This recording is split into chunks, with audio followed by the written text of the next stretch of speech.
tunjukkan padaku kuburnya. Maka orang yang menunjukkan kepada Nabi kubur tukang sapu itu, dan di situ Nabi sembahyang mayat, maksudnya sembahyang gaib. Kemudian setelah selesai sembahyang, Nabi bersabda, sesungguhnya kubur ini tadi penuh kegelapan, dan Allah telah menerangi padanya dengan sembahyangku pada mereka. Nah, hadis ini mengandung beberapa pengertian. Pertama, tentang wanita yang tugasnya menyapu Masjid Nabawi. Nah, jadi hakikatnya apabila kita membuang ratik atau menyapu masjid, hakikatnya kita membuang dosa-dosa yang ada pada diri kita. Kedua, masalah merebut pahala dengan masjid bukan hanya laki-laki. Disebutkan dalam hadis ini seorang wanita yang menjadi tukang sapu masjid. Jadi sebenarnya antara laki-laki dengan wanita itu hak sama di dalam masalah masjid. Setelah wanita itu meninggal, Rasulullah tidak tahu. Setelah diberitahu kepada Rasulullah, maka Rasulullah minta tunjukkan di mana kuburnya. Lalu Rasulullah mengerjakan sembahyang gaib di atas kubur. Sembahyang gaib ini sama seperti sembahyang jenazah dengan 4 takbir, cuma mayitnya kada kelihatan.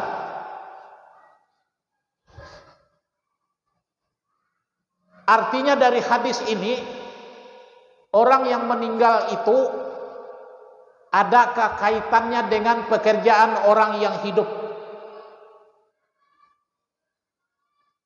Artinya pekerjaan orang yang hidup dengan yang meninggal itu satu, yang hidup ini memanjatkan doa untuk ahli kubur. Salah satu doa yaitu sembahyang jenazah.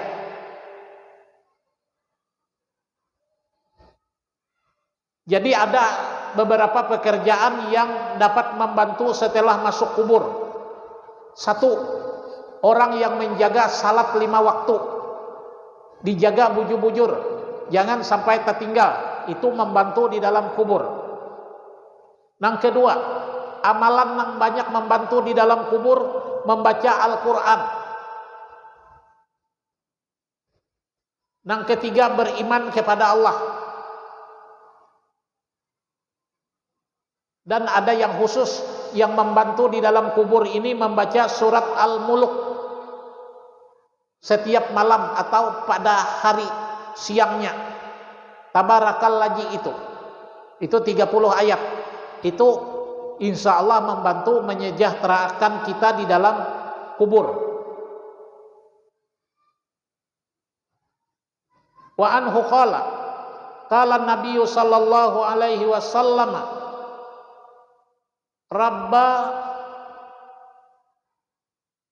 asa aghbara madfu'i bil abwabi lau aqsama 'alallahi la barrahu. Abu Hurairah berkata, bersabda Rasulullah, ada kalanya seseorang yang terurai rambut dan berdebu, bahkan tertolak dari segala pintu rumah orang karena rendahnya dalam pandangan manusia. Tetapi bila inya sungguh-sungguh meminta kepada Allah, pasti Allah akan menerimanya. Nah, jadi di kisah ini orang penampilannya kusut, rambutnya tidak bersisir, tubuhnya berdebu, penampilannya tidak meyakinkan. Malah kalau dia mau ke rumah orang, mungkin ada sesuatu urusan, orang tidak menerima akan dia. Tetapi di dalam hadis ini dikatakan, kalau orang tersebut meminta kepada Allah, maka Allah akan mengabulkan doa orang tersebut. Nah, ini hadis ini mengajarkan kepada kita bahwa dalam menemui manusia, siapapun orangnya, kaya apapun penampilannya, kita hendaknya bersikap hati-hati. Kalau orang itu doanya diijabahkan oleh Allah, maka kalau inya meminta lawan Tuhan, dalam hadis ini kadada nang menghalangi doa. Jadi apalagi ada kisah wali mau jujub, wali yang tidak dikenal. Ya barang-barang aja penampilannya. Makanya saya sering dengan saudara Edi ini bilang, bila bawa sepeda motor tatamu orang berjalan, apakah kurang pinanya? Singgah aja kok, beri duit. Kenapa? Kita kada tahu di lewat penampilannya nangkami macam itu terdapat rahmat Allah pada dirinya. Nah, jadi kalau kita mau mencari keridaan Allah, pandai-pandai mencuri perhatian dari Tuhan lewat hambanya. Nah, jadi seseorang itu dinilai bukan karena penampilannya, bukan karena casingnya, tetapi yang dinilai hatinya lawan Allah, ma'rifatnya lawan Allah.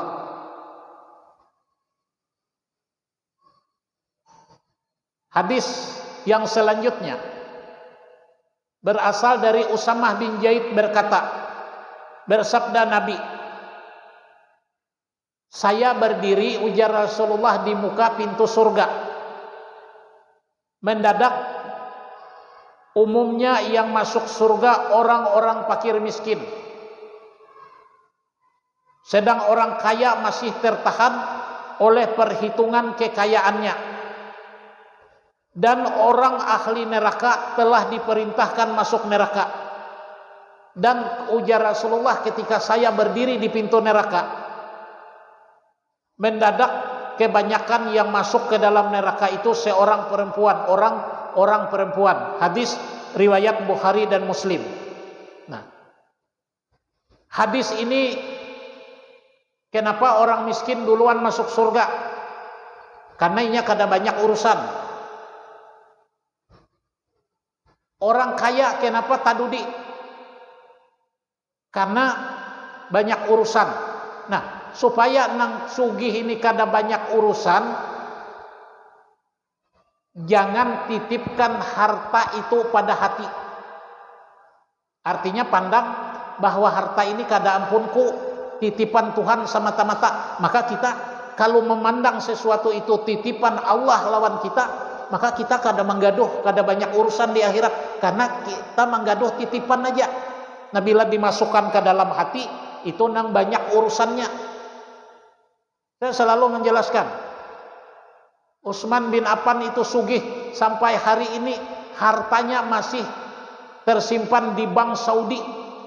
Harga tanah milik Utsman bin Affan untuk dana-dana umat di Saudi Arabia.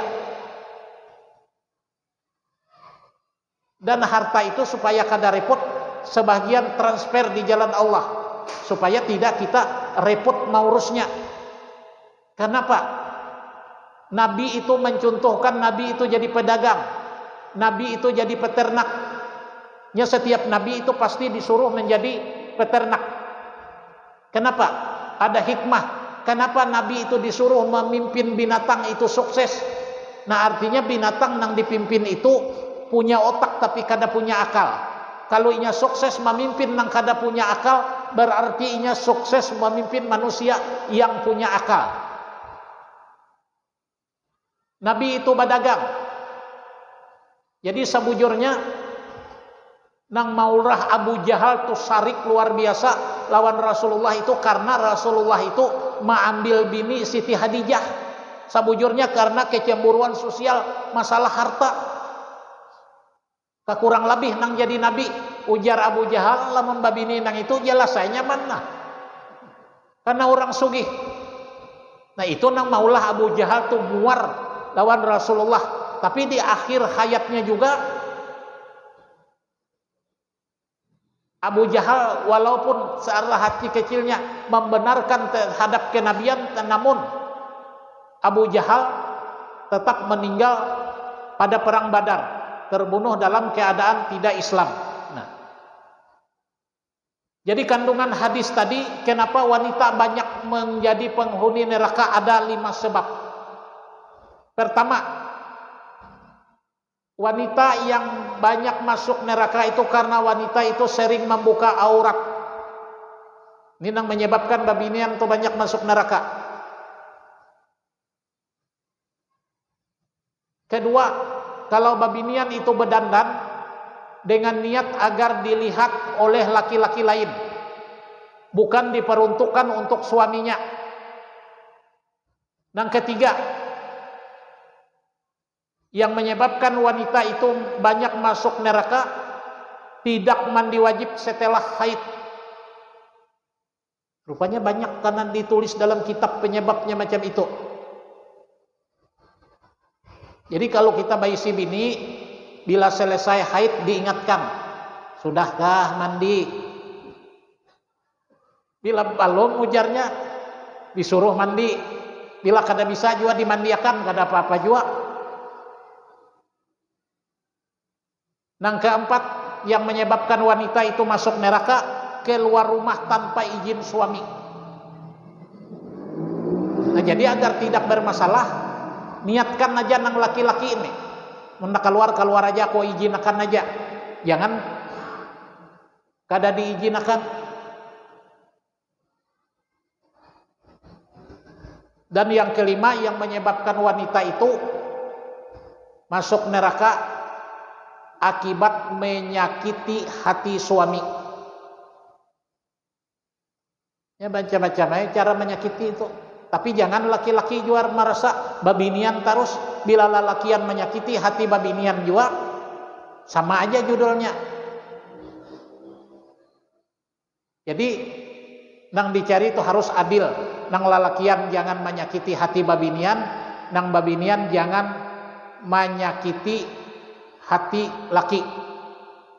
Makanya kalau berumah tangga ini jangan ambil nyamannya aja, dipikir juga akibatnya. Namun memikir nyamannya aja satu mata aja, tapi akibatnya itu nang paling banyak. Karena itu membina rumah tangga tidak segampang membalik telapak tangan. Saling mengalah, saling pengertian, bahasa bakumpai kurang lebih. Elah hendak lebih terus beda tahu kurang. Kira-kira demikian. Mudah-mudahan Allah selalu menganugerahkan kita dengan ilmu pengetahuan yang benar. Mudah-mudahan bala dan bencana dijauhkan dari tempat kita. Mudah-mudahan Allah meluaskan bagi kita datangnya rezeki untuk kita taat lawan Allah. Dan mudah-mudahan kita termasuk orang yang istiqamah di dalam menjalankan ajaran Islam. Hasbunallahu wa ni'mal wakil. Wassalamualaikum warahmatullahi wabarakatuh.